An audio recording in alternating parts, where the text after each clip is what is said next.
Hello, everybody. Dr. Rao here.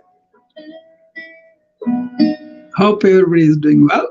And we have the snow yesterday, a lot of it, I think. uh, I thought I would change the tune today a little bit here and bring you all to what are some of the things I'm doing, kind of contemplating on it. How many things I'm doing are really helping people?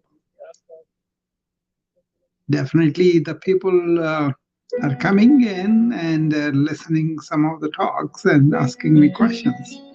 That way, their doubts and um, their inquisitiveness for knowledge, definitely I appreciate that. And some of the things I have to look it up, so it kind of improves my knowledge and then look it up. It's not having the knowledge, it is really able to give it up. That's the big deal, right? So I thought I'll take a break from the serious issues that I embark on, which is actually I enjoy them because um, much more like a insight into clarity, and that clarity itself is kind of good. So that's what I do. But let me start again. As you all know, the people who don't know me, especially on LinkedIn, YouTube, and Facebook, and other channels, uh, I'm a physician, an informatician, and a yoga practitioner, Advaita Vedanta student.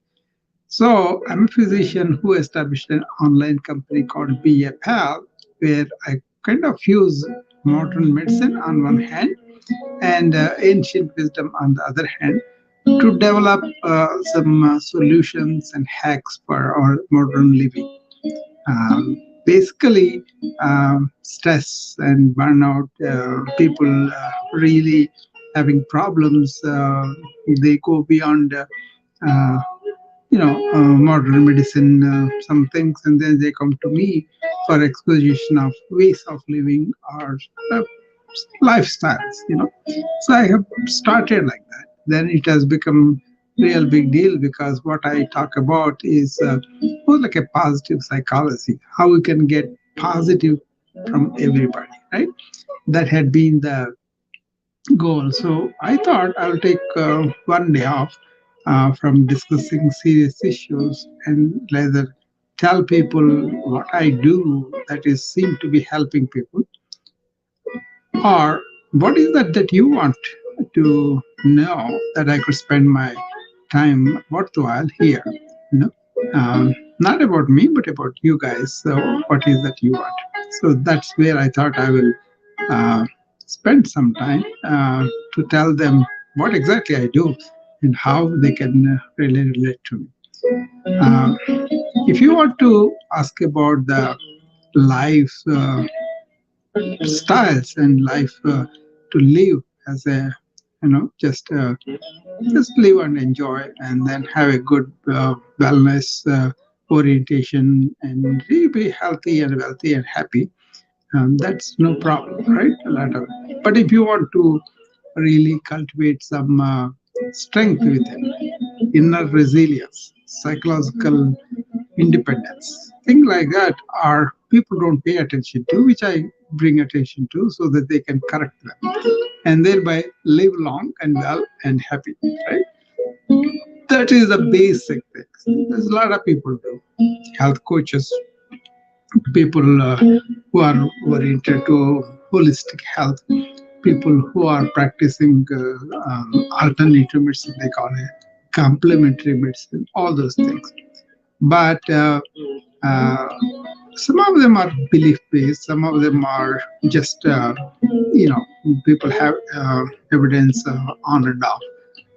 But I kind of trained as an evidence based physician, even not only in the medicine, but also in the informatics, right? We kind of go according to the evidence that we have evidence based medicine protocols. That I worked a lot on the EMRs with them. So that is there definitely. But then that is all for the external things, objectivity, right?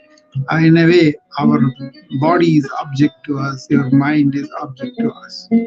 But then, if you turn inward to subjectivity, that's where I kind of spent some time. I have not seen any of my colleagues doing that.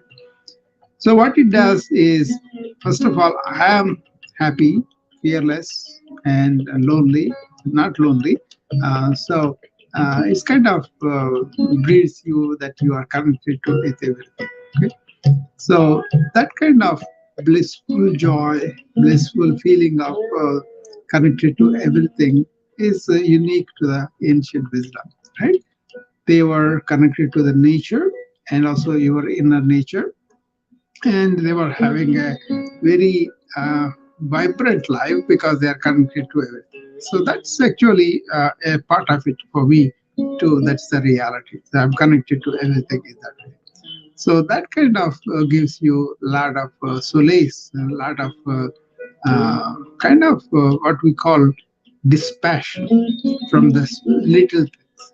So you are much more happy when you are having dispassion.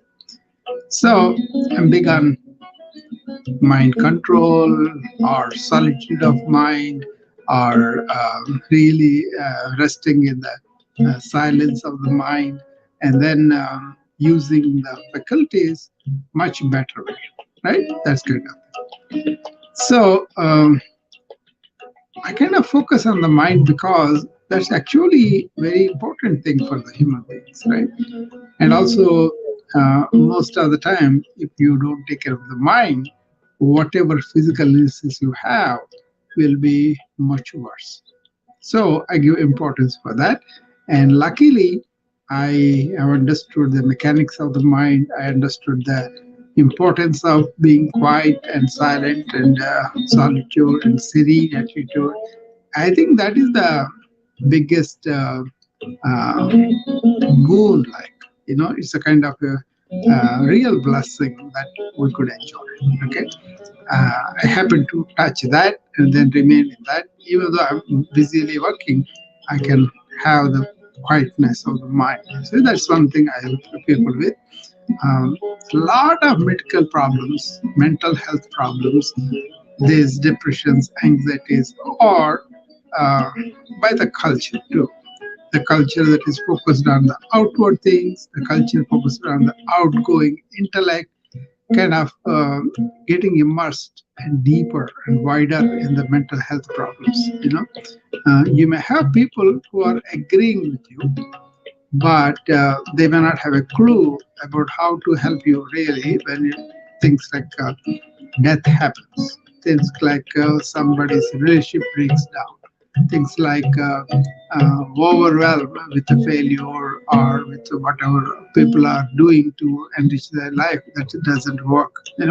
All those states when they feel don't have self-respect or don't have the self approval, and then they come to me, and then I take a journey with them into the realm of inner self, and it all depends on them, not on me. I can guide them, but they have to take a journey by themselves in their life situation and look at themselves as though they are looking at the mirror, and then they'll find out what it is, and then they can change that. Okay, so that's another thing I do for the inner dimension. So of course, I train people about good vital nutrition, good exercise, and um, really sleeping well, resting well, and also taking care of the mind, right? But then inner life is much more important for a lot of people who want to know, who want to find out what is it all just come into the world, eat and experience this and then die? Is there something more? Or is it our intellectual world and nothing beyond it? So those kind of questions were explored by the ancients, and I happen to have a lot of interest in that from a very young age. So I was able to uh, get into the intricacies of the deeper questions of life. right? One of them was the consciousness. What is consciousness? Why it plays such a big role in our life? What is the difference between ancient view and modern view?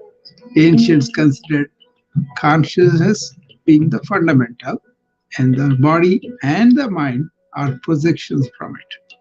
Whereas modern think consciousness is coming from the brain. It's a massive difference. Okay, once you establish in your real nature, which is the consciousness, then you can really look at body as an object, mind and thoughts as an object, and correct them and control them, and not being a slave to them. So that's a very important thing in psychosomatic medicine. And even if something happening in your mind, also you can be dispassionately stand aside and look at that from the consciousness point of view. Okay, that's a big deal. And then lot of problems with energy. There's tremendous energy goes into the entertainment, sports, and also conflicts with people and all that. That is not something really helps people, So people want to control that a little bit, you know. That way they'll be able to. That way they will be able to live a better, happy life. Okay. So a person who does not know how to deal with the negative thinking about himself or about his life or about anything that's going around him will not be able to be joyful and enjoy the fruits of life, like good weather, good friends, or good circumstances, or none of that here. So a lot of people turn to the addictive habits and drinking, smoking, or watching too many movies, whatever, right? And that also is not needed once you understand this inner joy and bliss. That's another thing I kind of ask people to come and explore it. It's not like you can give a pill or you can give a therapy or you can tell them to do this. You got to let them go on their own journey to discover themselves. I think that is the highest I kind of cater my energy to. And all the burnout people will discover that, then the whole thing about how they thinking about themselves changes. So leading people to the joy that they already have is the big deal, right? That comes with clarity. That comes with exploration, deep inner exploration, without succumbing to any particular conditioning or propaganda or any of that, right? So, so these are number of things from body to your energy to your mental layer, mental attitude, or your obsession with intellectual um, overload of information, and also your joyful nature. Okay, all these are several layers of our personality, and I help with all of them. So, uh, the services that I provide basically trying to address that. Okay, we have a wellness club where we talk about being aware, being in the present, and also exercising, providing energy, and keeping the mind quiet. Right. So all those things we do in that. As people find problems, are able to resolve their own confusions, hi Nazli, welcome. So these people ask me questions, and then I'll be answering those questions, and then they will be clarified on that. Okay, so I'll invite Nazli if she wants to come and ask me questions. Today is no topic, just I'm enumerating the things I'm doing. I hope they're helping people. And people tell me, the people who engage with me about a serious problem, suppose somebody died and then they have grief reaction, they come to me. That is a outgrowth of my practice for so many years. And personal enhancement. How can you enhance your body? How can you enhance your emotional intelligence? How can you enhance your acumen of the intellect? How can you not be succumbing to that, but at the same time use it? How can you balance your energy, health, wellness, all that? So number of things, but basically it all boils down to, for me, to one thing, that we are all humans and in one energy. And if somebody gets jovial, happy among us, it kind of contagious, right? And then you can spread that to them. Okay. So much of materialism, so much of commercialism, consumerism, all that. In this, if you're talking about the inner self, that's like an oasis for a lot of people. So the therapists, the psychologists, they may all reinforce the negativity, and that's why lots of people don't find the results that they want this way. But in ancient wisdom, it is the positive psychology. It's a reinforcing what is good about human being. You know, what he can use his mind to help him, what he can enhance his body and live a very healthy and long life. I told repeatedly that I'm coming to 70 this January, but I still don't take any medications, and I kind of exercise and enjoy a lot of things, and help my family and also my friends and colleagues and patients with the resolution of problems in their life. I do problems, I have the problems, but then I kind of overcome by natural methods. For example, suppose I have a back pain, I will correct my posture and do the exercises that are relevant to the back muscle spasms, back muscle pain, whatever it is, right? So I also have the ability to diagnose what is really serious, where I should go and have it diagnosed and then take care of it, or where it is not serious, why should I go and waste my time and money, everything on the doctor, right? So even though I'm a doctor, I don't really see any doctor. I have not seen a doctor in the last 10 years. But I know what my chemistry is. I know that's the advantage of being a doctor, right? But then I kind of combine predictive examinations and then predictive scannings and all that to the patients, and then I also help them get ready as they got injured and they get up and walking. I kind of accentuate or exaggerate their recovery much faster by teaching them natural ways, breathing, asana, and present moment awareness and all that. So these are number of ways that I'm trying to be an instrument of help for my friends and the people who want to come and talk to me, which are there later. People are have consultations. I have wellness club, and I have these rooms. I don't really I work actively on getting a lot of people, but whoever comes, I can talk to them or they can listen and all that. But one thing happening is the recordings are some people see them because I kind of stream them on the same way on the Clubhouse and the Wisdom app and right now there are Wisdom app, there are 7 people there, so like that. And then also on the YouTube, LinkedIn, Facebook, and Twitter. So this is a luxury for me, but I have only time in the evening. I may come sometimes to the rooms, but I will not be able to talk a lot of times. I'm in the middle of the work, so I will not be able to talk. Right? That has become more lately. That's why I'm not really coming. Even if I'm coming, I'm not able to participate that much.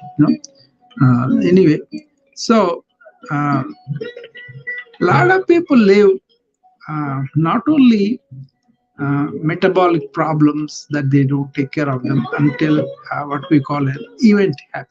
Like somebody has a heart attack, somebody has a stroke, or somebody has a diabetes coma. All those events, when they come, then they start to get to the doctor and get it. I think that is very, very old-fashioned. These days, you got to be proactive.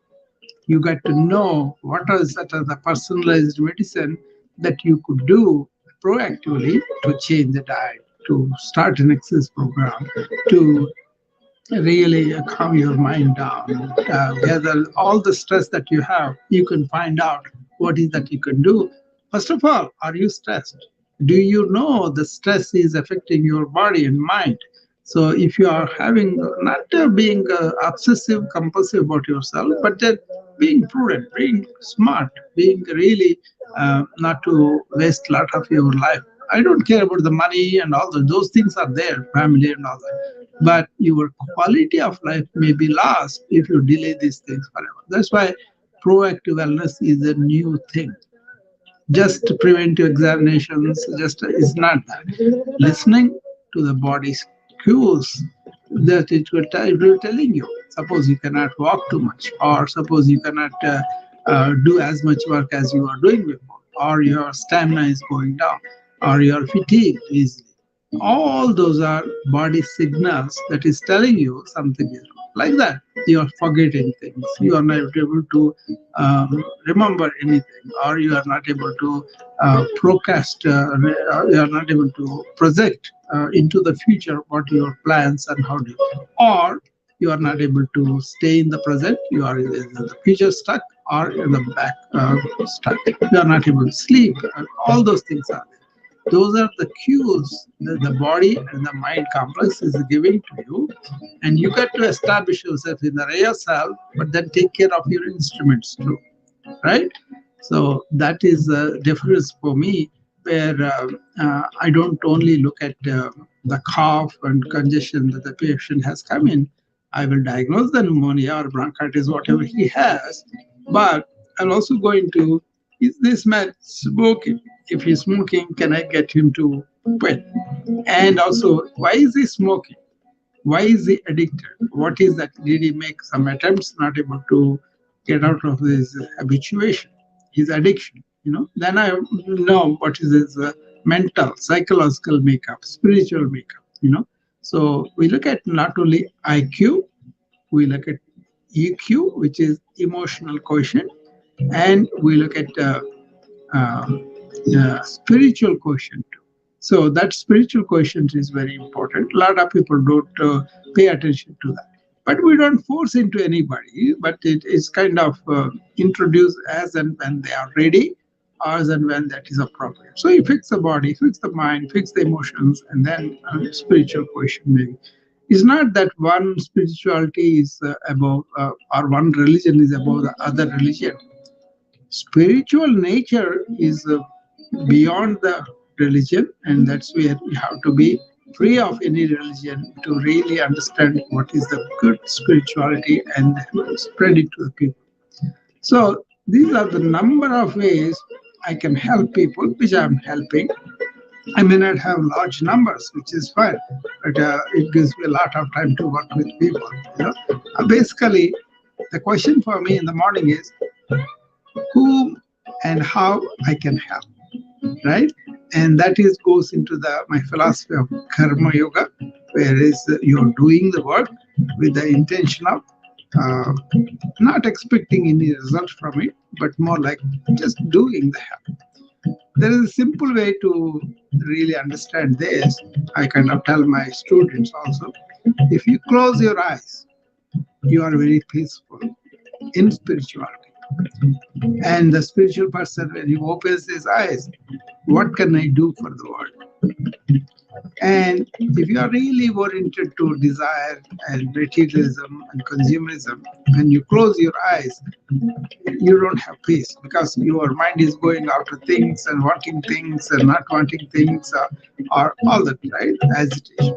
But if when you open your eyes, if you are materialistic oriented, you will be asking, who can help me? How can the world help me? So that particular thing itself is a fact. Close your eyes, feel how you feel. If you are not peaceful, you know. And if you are open your eyes and then you're always seeking for somebody's help, is asking somebody's thing without really trying to resolve it by yourself, then that's a problem, right? So if you grow into spirituality beyond the religions, then you will be peaceful inside. And when you are participating in the world, you ask, how can I help? Okay. There is this big Nityananda Swami is there in Texas. He put a big facility there, and he always tells everybody, just help. You don't have to make so much, but just help. So out of that, this talk has come, and anybody has any questions on the I think there were 9 people here on the wisdom. Anybody want to come up? You're more than welcome to come up and ask me anything I can help you with.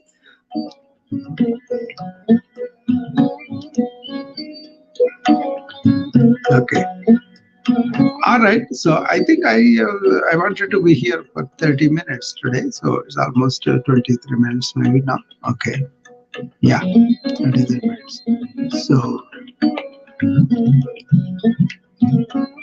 the other area I really want to help people is how to be in the flow of life, getting actively involved. You know, uh, getting actively involved means you are going to, look at ways that you can get into the flow of life in any way and then contribute. And that is actually very important now. This artificial intelligence, information technology is coming on. So we are worried about how it is affecting the attention span of people. People cannot stay for a while and discuss. They want everything in 3 seconds. Progressively, more and more young people cannot even take it for a few minutes. That's a very dangerous sign because you are more distracted than you are attentive. That's one thing. The other thing is altruistic thinking, like let's help for the help's sake, not expecting anything. That is kind of looked at as like, something weakness, or oh, he's a sucker, something like that. That is very unfortunate, because if you don't have the social orientation and altruism, I think a lot of things will not be done properly.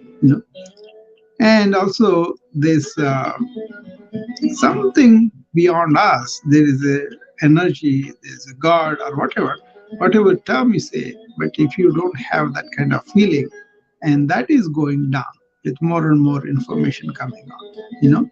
And finally, you are not able to look in yourself and find out the true, which is what I always talk about. That is the joyful, blissful blessing that is there as a joy or energy.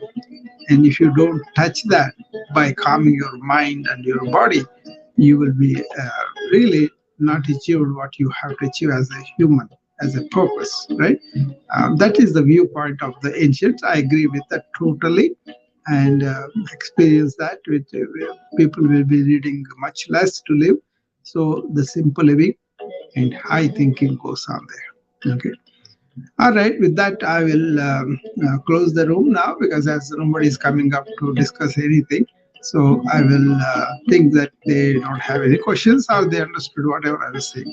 All I'm saying today is, what are the things I've been doing? What are the things I could be doing down the line, and how we can help others? Remember, when you close your eyes, you're peaceful. When you open your eyes, you want to say, how can I help? That's what I'm doing here. Thank you very much, and I'll be seeing you again tomorrow.